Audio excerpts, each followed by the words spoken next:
जय श्री राम सभी को। कैसे हैं आप सभी? आज हम जो है हमारी इंटेलिजेंस की second theory, Thurstone's primary mental ability theory की स्टार्टिंग कर रहे हैं। ठीक है, ये हमारी इंटेलिजेंस की दूसरी थ्योरी है। यस्टरडे की क्लास में हमने स्पीयरमैन की टू फैक्टर थ्योरी की थी। ठीक है, तो वो आप चैनल पे जा करके देख सकते हैं। तो स्टार्ट करते हैं। थर्स्टन ने जो है प्राइमरी मेंटल एबिलिटी थ्योरी 1938 में दी थी। देखिए, आपको थ्योरीज के जो है ईयर भी पता होने चाहिए। जिस तरह स्पीयरमैन ने 1904 में दी थी, तो थर्स्टन ने उसके बाद सेकंड थ्योरी दी थी 1938 में। थर्स्टन की थ्योरी को जो है प्राइमरी मेंटल एबिलिटी का नाम दिया जाता है। ठीक है, प्राइमरी मेंटल एबिलिटीज और factor analysis theory of intelligence. ठीक है, तो थर्स्टन की जो थ्योरी है उसे प्राइमरी मेंटल एबिलिटी या कहीं पर आपको लिखा हुआ मिलेगा factor analysis theory of intelligence भी कहते हैं। Thurstone theory is the midway between Spearman two factor theory and Thorndike anarchic या multiple factor theory of intelligence है। ठीक है, तो जो हमारी थर्स्टन की थ्योरी है, ये स्पीयरमैन की टू फैक्टर थ्योरी और जो थॉर्नडाइक ने मल्टीपल फैक्टर थ्योरी दी है, इसका एक बीच का पार्ट है। ठीक है, तो बीच का पार्ट है ये। हम थॉर्नडाइक की थ्योरी जो है नेक्स्ट आगे पढ़ेंगे। अभी आप स्पीयरमैन की पढ़ चुके हो, तो इसलिए आपको वो पॉइंट्स आपको याद होगा। ठीक है, तो ये किसका मिडवे है? स्पीयरमैन की to factor theory and Thorndike की जो है एनार्चिक या multiple factor theory of intelligence. लेकिन थर्स्टन जो थे, उन्होंने कभी भी टू फैक्टर जो थ्योरी थी स्पीयरमैन की, उनके एक्सेप्ट नहीं किया था, यानी उन्होंने उसको नेग्लेक्ट किया था। उन्होंने कभी भी कि केवल दो ही फैक्टर्स होते हैं इंटेलिजेंस को जो है मेजर करने के लिए, उन्होंने इस चीज को कभी भी एक्सेप्ट नहीं किया था। ठीक है, अब जो है हम वन बाय वन आगे पढ़ेंगे कि थर्स्टन ने जो है अपनी 7 प्राइमरी मेंटल एबिलिटी जो दी थी, इन्होंने जो है इन्होंने कहा था कि हमारे जो है 7 जो प्राइमरी जो मेन हमारे प्राथमिक जो मेंटल एबिलिटीज है, हमारी जो मानसिक योग्यता के 7 पार्ट्स उन्होंने बताए हैं कि कौन कौन सी जो 7 एबिलिटीज हैं वो एक ह्यूमन बींग के अंदर होनी चाहिए। तो पहली उन्होंने बोली है हमारी वर्बल कॉम्प्रिहेंशन की पहली मेंटल एबिलिटी हमारी वर्बल, यानी कि आपका शाब्दिक। कैसी है? आप शब्दों को किस तरह से एक्सप्रेस कर सकते हो। It is the ability to understand and use verbal relation, words और आइडियाज। कि आप वर्बली किस तरह से चीजों को समझ सकते हो। ठीक है, किस तरह से शब्दों को अपने संबंधों में यूज कर सकते हो, किस तरह अपने जो है आइडियाज को यूज कर सकते हो, और expressing meaning of words in different ways, और अलग अलग कह सकते हैं कि जो शब्द हैं हमारे, उनको एक अर्थपूर्ण ढंग से किस तरह से व्यक्त कर सकते हो। यानी आपके अंदर जो है एक वर्बल यानी बोलने की कितनी अच्छी एबिलिटी, किस तरह से आप अपने विचारों को एक अच्छे तरीके से, एक रिस्पेक्टफुली तरीके से दूसरों के सामने एक्सप्रेस कर सकते हो कि सामने वाला आपके पॉइंट ऑफ व्यू को समझ सके। ठीक है, वर्बल एबिलिटी में क्या है? आप बोल करके किस तरह से अपने शब्दों को दूसरों को समझा पा रहे हैं। दूसरी है आपकी न्यूमेरिकल एबिलिटी। न्यूमेरिकल एबिलिटी क्या होती है? जो कि किससे होती है? आपकी मैथमेटिक्स से होती है। ठीक है, कि perform numerical calculation quickly and accurately. आप मैथमेटिक्स के अंदर, ठीक है, आपकी जो भी है 1+2 कितने हो गए? 3 हो गए। कितनी स्पीडली आप या क्विकली एक्यूरेटली सही तरीके से जो आप मैथमेटिकल कैलकुलेशन को जो है कर सकते हो। तो ये आपकी न्यूमेरिकल एबिलिटी है कि आप जो है कैलकुलेशन सही तरीके से कर पा रहे हैं या नहीं कर पा रहे हैं। थर्ड है आपकी वर्ड फ्लुएंसी। वर्ड यानी it is the ability to express in words. शब्दों के थ्रू अपने विचारों को एक्सप्रेस करना। देखो, बोल करके तो सभी कर देते हैं। ठीक है, आप बोल करके तो कर सकते हो, लेकिन बोलने के लिए आपके पास क्या होने चाहिए? आपके पास शब्द भी होने चाहिए। बोलना हर किसी को आता है, ठीक है, लेकिन आपके पास क्या है?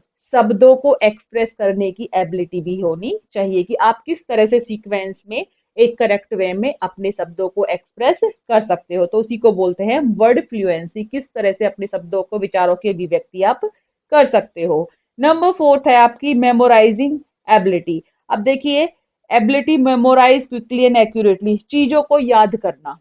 मेमोराइजिंग का मतलब क्या है? आपकी मेमोरी कितनी अच्छी है, कि आपकी जो मेमोरी की जो कैपेसिटी है, कितनी एक्यूरेटली, कितने सही तरीके से, कितनी क्विकली यानी कितनी जल्दी आप चीजों को जो है याद कर लेते हो। तो ये आपकी क्या है, मेमोराइजिंग एबिलिटी। मेमोराइजिंग एबिलिटी क्या करती है कि आप कितने सही तरीके से चीजों को एक्यूरेटली जो है याद करते हो।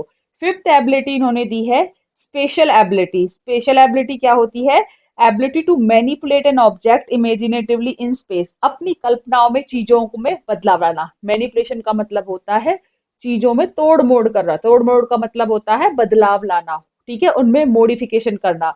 तो किस तरह से जो है अपने चीजों को आप जो है अपनी कल्पना शक्ति के साथ जो है बदलाव ला सकते हो। कि हम एक व्यू बना लेते हैं, कोई भी चीज करने से पहले जो है हमें करेक्टली वे में अपना शेड्यूल प्लान करना होता है, ठीक है। स्टडी का प्लान एग्जाम्पल ले लेते हैं कि भाई हमें मॉर्निंग में उठे कितने घंटे पढ़ना है, तो ये हम क्या है अपनी इमेजिनेशंस में बना रहे हैं कि किस तरह से हमें अपने टाइम को मैनिपुलेट करके अपनी पढ़ाई के ऊपर फोकस करना है। तो that is the special abilities.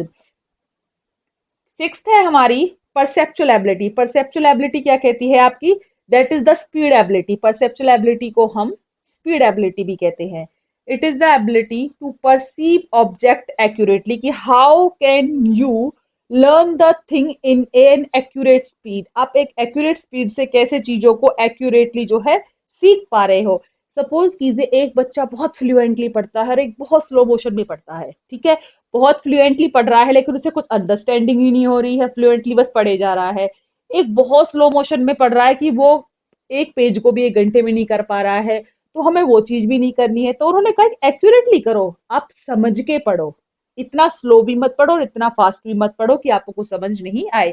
तो परसेप्चुअल एबिलिटी आपकी स्पीड एबिलिटी, कितनी स्पीड के साथ कितनी समझ के साथ आप चीजों को पढ़ सकते हो। एंड लास्ट जो है आपकी रीजनिंग एबिलिटी। रीजनिंग एबिलिटी कहती है to see the relationship in situations describe in symbols. की आपको क्या करना है, चिन्ह के रूप में जो सिचुएशंस, जो सिचुएशन विजिबल्स हैं आपको, उनके बीच में आपको संबंधों को जो है देखने की योग्यता होनी चाहिए। दो ऑब्जेक्ट्स हैं आपके पास, उन ऑब्जेक्ट्स के, सपोज कीजिए आपके पास एक कॉपी है और एक पेन है, तो उन कॉपी और पेन के बीच में जो रिलेशनशिप है वो क्या रिलेशनशिप है, पढ़ाई का है, राइटिंग का है। तो आपको उन चीजों को देखने की आपके अंदर जो है एबिलिटी होनी चाहिए। रीजनिंग एबिलिटी क्या है आपकी, तार्किक क्षमता है आपकी, तर्क करने की एक एबिलिटी होनी चाहिए। और ये कब होगी, जब आपके अंदर जो है इमेजिनेशन पावर अच्छी होगी, थिंकिंग पावर अच्छी होगी और प्रॉब्लम सॉल्विंग की पावर अच्छी होगी।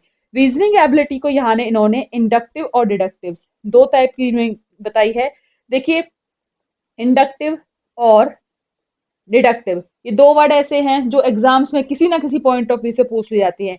इंडक्टिव जो होती है वो आपकी होती है स्पेसिफिक टू जनरल चीजों के लिए, ठीक है। और जो डिडक्टिव होती है वो आपकी होती है इसके उल्टे, बिल्कुल जस्ट अपोजिट, यानी जनरल टू स्पेसिफिक, ठीक है। यहाँ पे हम क्या कर देंगे, सबसे पहले बच्चों को, छोटे बच्चों को क्या करेंगे, हम स्पेशल चीज पढ़ाएंगे जो हमें मेन पढ़ानी है। अब हम बच्चों को यहाँ पे ये तो नहीं है कि सीधे हम एग्जाम्पल्स पे लेके चले गए, बच्चों को ये नहीं पता एग्जाम्पल्स क्या है। पहले हम क्या करेंगे, एक स्पेशल चीज पढ़ाएंगे उनसे, छोटे बच्चों के लिए। तो ये भी याद होनी चाहिए, इंडक्टिव जो होती है वो स्मॉल चिल्ड्रन के लिए होती है, और जो डिडक्टिव होती है ये किसके लिए होती है, ये आपकी जो होती है हायर क्लासेस के लिए इसको यूज की जा सकती है, ठीक है। तो यहाँ पे हम इंडक्टिव में जो है स्पेसिफिक चीजों को पढ़ाएंगे पहले, कि एक स्पेशल चीज को पढ़ाएंगे, उसके बाद जो हमें मेन चीज जनरल पढ़ानी है वहां पर लेके जाएंगे। क्योंकि छोटे बच्चे जो हैं थोड़े से स्टार्टिंग करते हैं, देन वो हाई पर जाते हैं। और डिडक्टिव में हम क्या करते हैं, पहले हम जनरल स्टार्टिंग करेंगे, देन हम स्पेसिफिक, कि बच्चे बड़े बच्चों की क्लासेस में आप कैसे भी स्टार्ट उसको कर सकते हो। आई होप आपको समझ आई हो, ठीक है। प्राइमरी मेंटल एबिलिटी जो है हमारी, जो थर्स्टर ने दी है, इसके 7 टाइप्स हैं। इसको 7 प्राइमरी मेंटल एबिलिटी बोलते हैं, इसको फैक्टर एनालिसिस थ्योरी भी बोलते हैं। ये आपके एग्जाम में पूछ लिए जाते हैं, तो आपको ये याद होनी चाहिए। और एक और इन्फॉर्मेशन है, मैंने भी वैसे वीडियो भी बनाई थी इसके लिए, नेट के फॉर्म निकल चुके हैं, तो जो भी एलिजिबल कैंडिडेट है वो भी दे, आप फॉर्म फिल कर दीजिएगा टाइम से अपने, क्योंकि फिर साइट बिजी हो जाती है। और इसके लिए जो है हमने पेपर 1 की क्लासेस तो स्टार्ट कर दी हैं, ठीक है। अभी रिसर्च का कॉन्सेप्ट चल रहा है, ममता मैम पढ़ा रही हैं वो आपको। और जैसी भी होगा तो हम एजुकेशन का भी, एजुकेशन का साइकोलॉजी का एज ए पार्ट चल रहा है, सीडीपी के लिए भी साइकोलॉजी का एज ए पार्ट चल रहा है आपका। बाकी सब्जेक्ट्स हम कोर्स करेंगे, टाइम से कंप्लीटली करें। एंड आई होप अगर आपको वीडियो पसंद आए तो please like and share with your friends. Thank you.